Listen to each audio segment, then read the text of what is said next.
മലയാളികളുടെ പ്രിയപ്പെട്ട ജാനകിയമ്മ കടന്നു പോകുന്നു.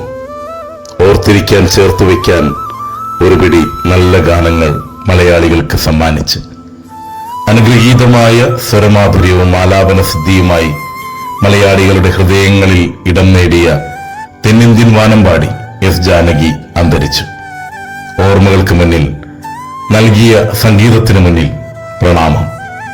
മൈസൂരിലെ ആശുപത്രിയിൽ വെച്ചായിരുന്നു മരണം. 10,000-കണക്കിന് ഗാനങ്ങൾ ഇന്ത്യൻ സംഗീത ലോകത്തിന് സമ്മാനിച്ച അതുല്യ പ്രതിഭ.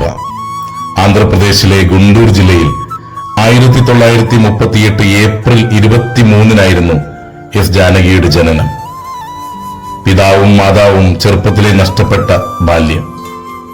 അമ്മാവനായ ഡോക്ടർ ചന്ദ്രശേഖറിന്റെ സംരക്ഷണയിലാണ് ജാനകി പിന്നീട് വളർന്നത്. ചെറുപ്പം മുതലേ സംഗീതത്തിൽ താല്പര്യമുണ്ടായിരുന്നുവെങ്കിലും ആധികാരികമായ സംഗീത പഠനം ജാനകിയെ നടത്തിയിട്ടില്ല. 1956-ൽ ആകാശവാണി നടത്തിയ അഖിലേന്ത്യാ സംഗീത മത്സരത്തിൽ പങ്കെടുത്ത് 2ാം സ്ഥാനത്തിന് അർഹയായതാണ് ജാനകിക്ക് സംഗീത ലോകത്തേക്ക് വഴി തുറന്നത്. രാഷ്ട്രപതി ഡോക്ടർ രാജേന്ദ്ര പ്രസാദാണ് ജാനകിക്ക് അന്ന് പുരസ്കാരം നൽകിയത്.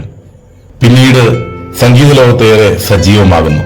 മലയാളത്തിലെ ഒട്ടുമിക്ക സംഗീത സംവിധായകർക്ക് വേണ്ടിയും ജാനകിയമ്മ പാടിയിട്ടുണ്ടെങ്കിലും MS ബാബുരാജിന്റെ ഇണങ്ങളിലൂടെയാണ് ജാനകിയുടെ സ്വരമാധുര്യം മലയാളികൾക്ക് ഏറ്റവും അധികം അനുഭവവേദ്യമായത്. എത്രയോ സുന്ദരമായ ഗാനങ്ങളാണ് ജാനകിയമ്മ മലയാളികൾക്ക് സമ്മാനിച്ചത്. തളിരിട്ട കിനാക്കളുതൻ, അഞ്ജനക്കണ്ണെഴുതി, സൂര്യകാന്തി, ഒരു കൊച്ചു സ്വപ്നത്തിൽ, താമരക്കൊമ്പിളിലല്ലോ മമഹൃദയം തുടങ്ങിയ ഗാനങ്ങൾ ഉദാഹരണം മാത്രം. മഞ്ഞണിപ്പൂനിലാവിൽ, നിദ്രതൻ നീരാഴി, ഇന്നലെ നീയൊരു സുന്ദര രാഗമായം, സന്ധ്യയെ കണ്ണീരിലെന്തേ, ഉണരൂ വേഗം നീ, ആ നിമിഷത്തിന് നിർവൃതിയിൽ, ഇളം മഞ്ഞിൻ കുളിരുമായി, മാനത്തിൻ മുറ്റത്ത്, ചിരിക്കുമ്പോൾ കൂടെ ചിരിക്കാൻ, മഞ്ഞണിക്കൊമ്പിൽ.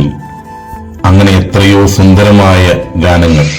മലയാളികളുടെ സംഗീത ആസ്വാദന ലോകത്ത് ജാനകിയമ്മ ഒരു വാനമ്പാടിയെപ്പോലെ കൂടുകൂട്ടിയെന്ന് നിസ്സംശയം പറയുവാൻ സാധിക്കും. ദക്ഷിണേന്ത്യൻ ഭാഷകൾക്ക് പുറമെ ഹിന്ദി, ബംഗാളി, പഞ്ചാബി, ഒഡിയ, ഇംഗ്ലീഷ്, സംസ്കൃതം, കൊങ്ങിണി, തുളു, സൗരാഷ്ട്ര, ബഡഗ, സിംഹള, ജർമ്മൻ ഭാഷകളിലൊക്കെ ജാനകിയമ്മ പാടിയിട്ടുണ്ട്.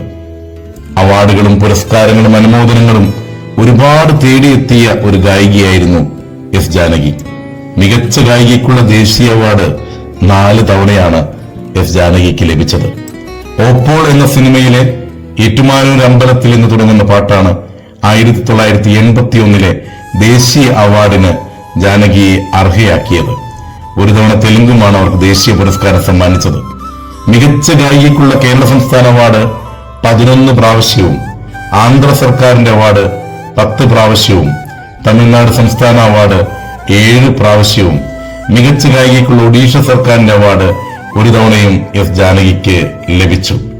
അങ്ങനെ അവാർഡുകളുടെ ഒരുപാട് നിമിഷങ്ങൾ തേടിയെത്തിയ ഒരു ജീവിതമാണ് എസ് ജാനകി അമ്മയുടേത്.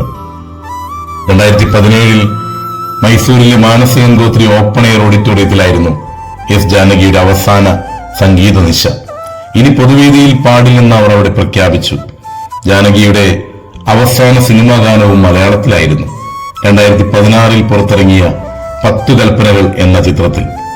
അങ്ങനെ മലയാളികൾക്ക് ഒരുപാട് സംഗീതത്തിന്റെ വ്യത്യസ്തമായ നല്ലോർമ്മകൾ സമ്മാനിച്ച, വരികളെ മനോഹരമായ ശബ്ദത്തിലൂടെ മലയാളികളുടെ കാതുകളിലേക്ക് എത്തിച്ച അനുഗ്രഹീത ഗായിക എസ് ജാനകി.